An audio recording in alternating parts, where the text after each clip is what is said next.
the real story of American avocado farming.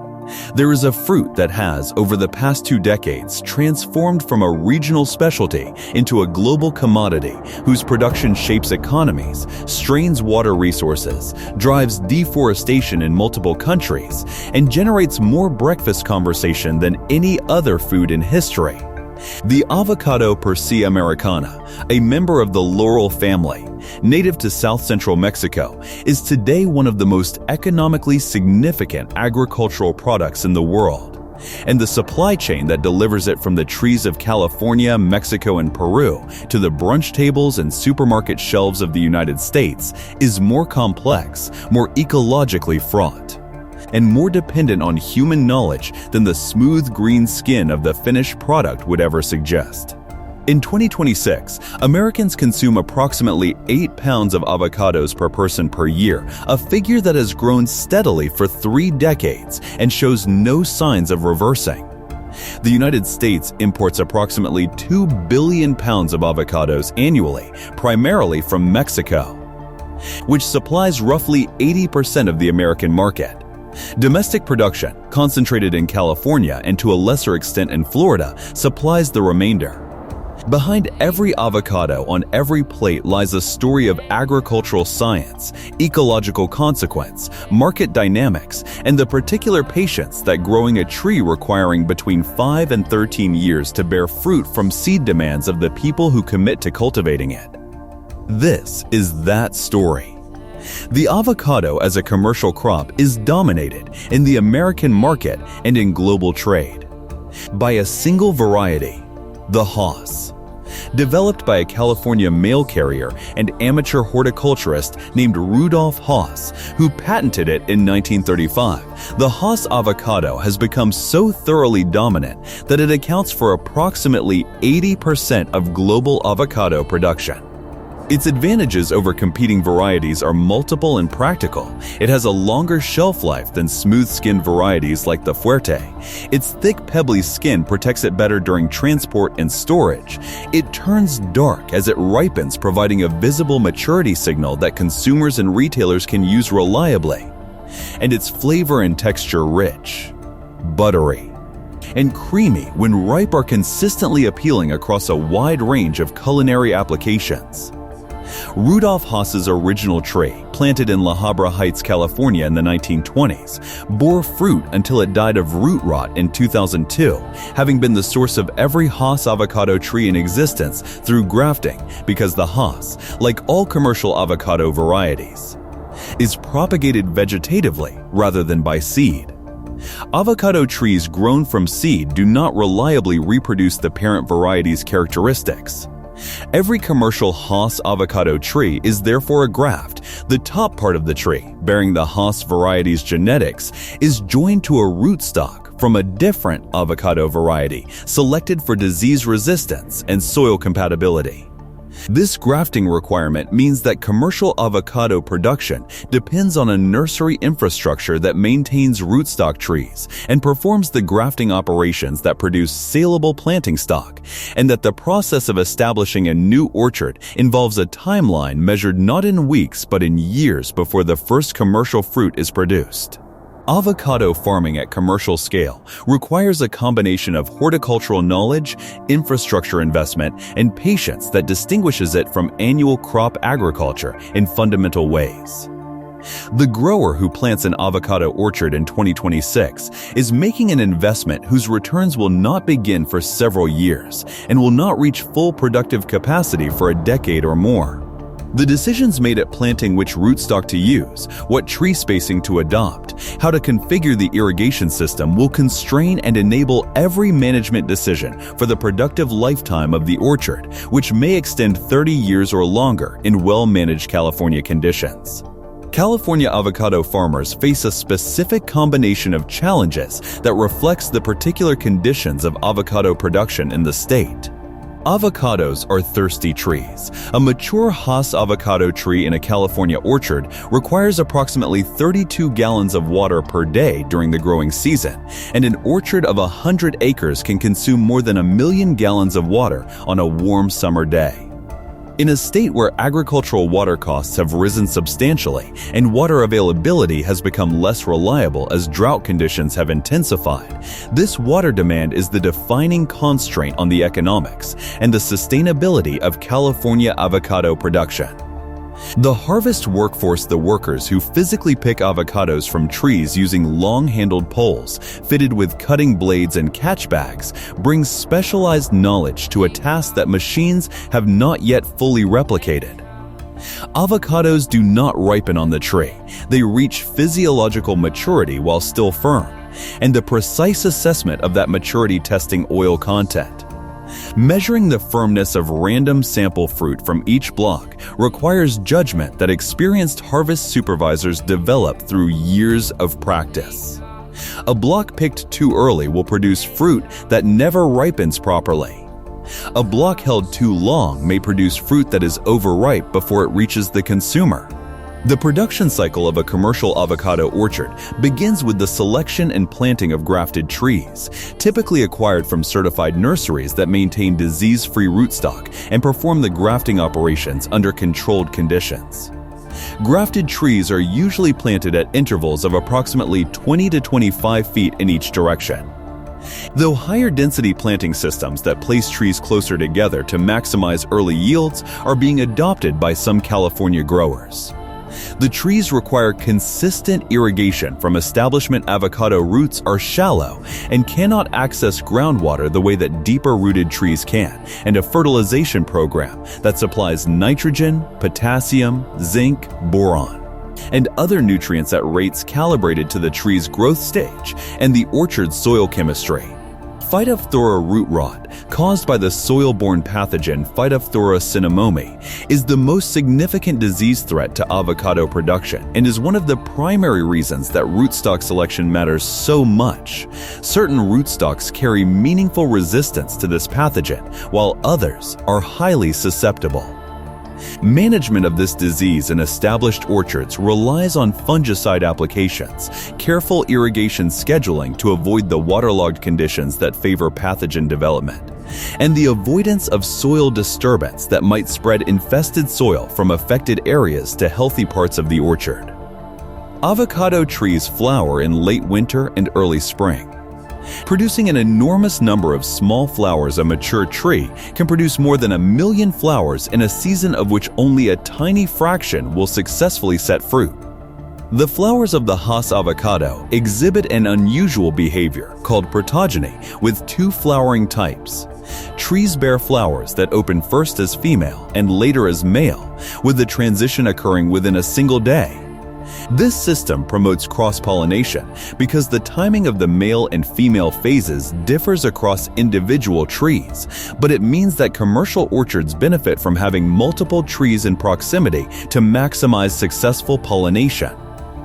Honeybees are the primary pollinators in commercial avocado orchards, and many California growers rent honeybee colonies during the flowering period. Harvest timing is determined by measuring the oil content of sample fruit from each block of trees. California avocado regulations require a minimum oil content of 6.6% before fruit can be harvested for commercial sale, a threshold below which the fruit will not ripen to acceptable quality. Oil content testing involves collecting sample fruit, measuring their weight and density, and applying formulas that convert these measurements to estimated oil content. As the season progresses and oil content rises, individual blocks reach harvestable maturity at different times, depending on their microclimate, their aspect, and the specific tree genetics within the block. Harvest workers use long-handled poles fitted with a cutting blade and a cloth bag to reach fruit in the tree canopy, cutting the stem cleanly to avoid damage to the attachment point and catching the fruit in the bag before lowering it to the ground. Avocados that fall to the ground are typically not used for fresh market sale because the impact bruises the flesh in ways that are not visible at the time of picking, but develop into dark spots as the fruit ripens. After harvest, avocados move through a processing system designed to grade, sort, and prepare them for retail sale. Optical sorting equipment cameras and sensors that scan each fruit individually as it passes along a conveyor-assessed size, surface quality, and color, categorizing each fruit according to specifications that match the requirements of different retail customers. Fruit that meets fresh market grade is packed in single-layer trays or bulk containers for retail distribution.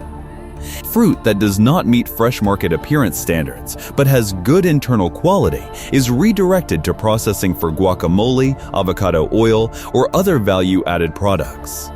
Cold storage slows the ripening process and extends the window during which fruit can be distributed without becoming overripe.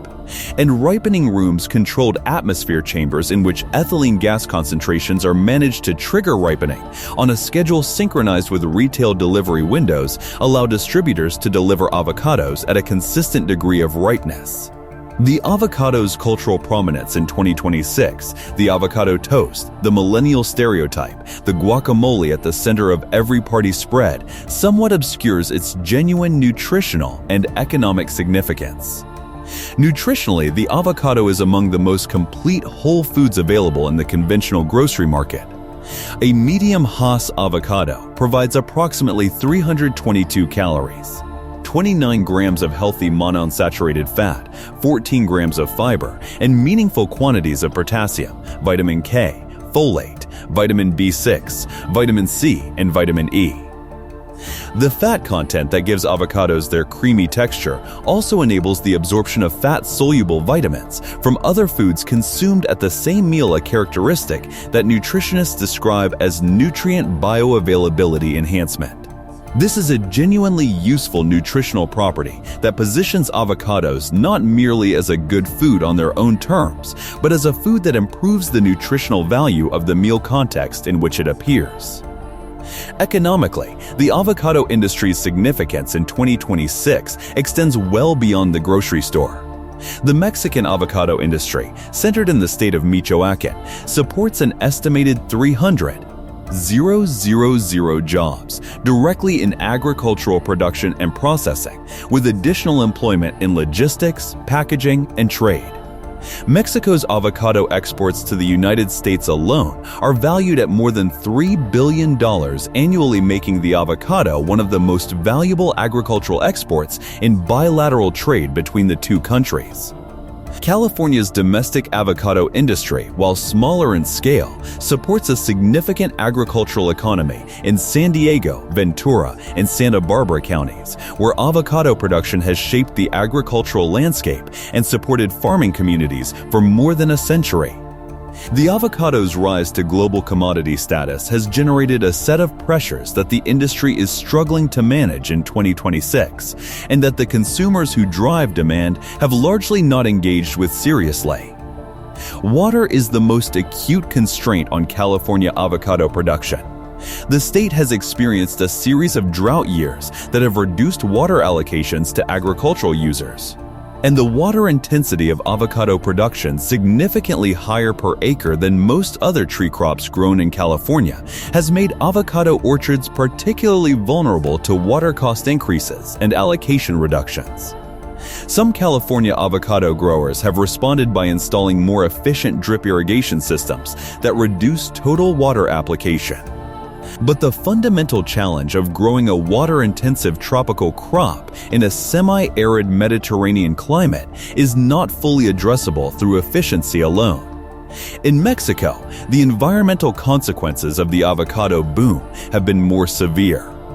Illegal deforestation to convert forest land to avocado orchards has accelerated in Michoacán, with satellite monitoring documenting the clearing of thousands of hectares of pine and fir forest in the highlands of the state forest that provides critical habitat for the monarch butterfly's winter migration and that contributes to the watershed services that sustain.